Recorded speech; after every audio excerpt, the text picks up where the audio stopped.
In the year 2023, whether you're Christian, Muslim, or Jew, when someone brings up the Crusades, we don't like it.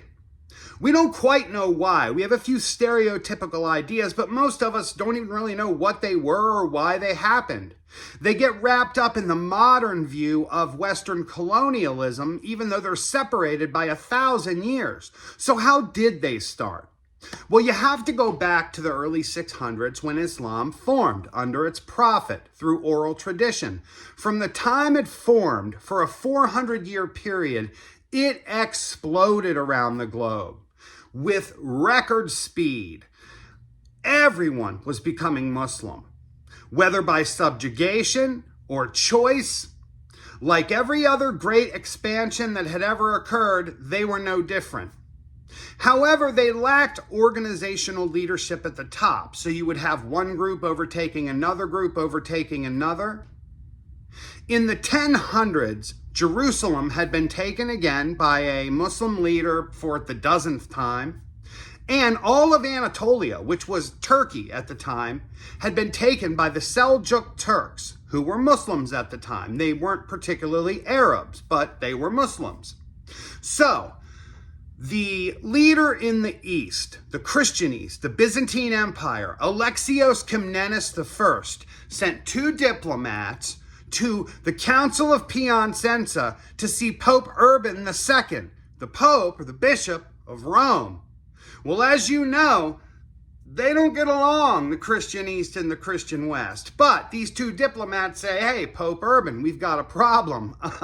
They've taken Anatolia. We can literally look across a small strip of water called the Bosporus from Constantinople and see them. And we know they are coming. Please help us. So if you're Pope Urban II and you're the Bishop of Rome and you've been making supremacy claims for a long time over the other Christian centers, and the Byzantine Empire, which is really more powerful than you, steps forward and says, can you help us, please? Sure, we can help you. We would be honored to help a fellow Christian in need. He sees an opportunity to, probably with good intentions, unify the church maybe. He sees an opportunity to gain the supremacy that Rome has so long desired. So he comes up with a plan. And during that time, the Pope was in France and Rome. It was called the Investiture Controversy. You'd have many popes, very confusing, story for another day. But he comes up with this idea of fighting for God. This idea that you can take up the cross under a noble Lord and travel to free Jerusalem from Islamic invasion so that the pilgrim roads can be opened and all can go and visit the wonderful relics and sites that had been preserved all the way back during the time of Constantine and his mother Helena. It's a good idea. So his big day came. He had a podium made. He rode into this town for what became the Council of Clermont, and he gave a speech there.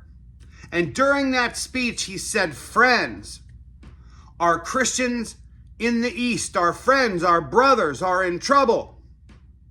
We should fight for the Lord and take up this cause. And before the ink was even dry, people got their own ideas about what this meant and put together their own militias and went through the countryside killing people they didn't like. This was not the official Crusades. The first official crusade began when everybody began arriving in Constantinople and swore fealty to Alexios I Komnenos, the leader of the Byzantine Empire. And that's when they finally turned to Anatolia to take on the Seljuk Turks and to restore the region to Christian rule. And they would succeed in freeing Jerusalem this first time. It's a very fascinating story. I encourage you to read a book I wrote called Just Tell Me the Truth About the Crusades. It's only a couple hundred pages and it's got a couple hundred footnotes cited by primary sources. It teaches about the 9 sanctioned crusades. There were hundreds of crusades over a period of hundreds of years. Many don't know that either. And the Christians weren't the good guys in many of them. So I tell the truth about all of that. But it's a fascinating story that begins in the 600s and really doesn't end until the doorstep of the Protestant Reformation. So if you're into it, you can get it on Amazon.com/author/Nicholasdgarrett. And I will talk to you next time. Thanks.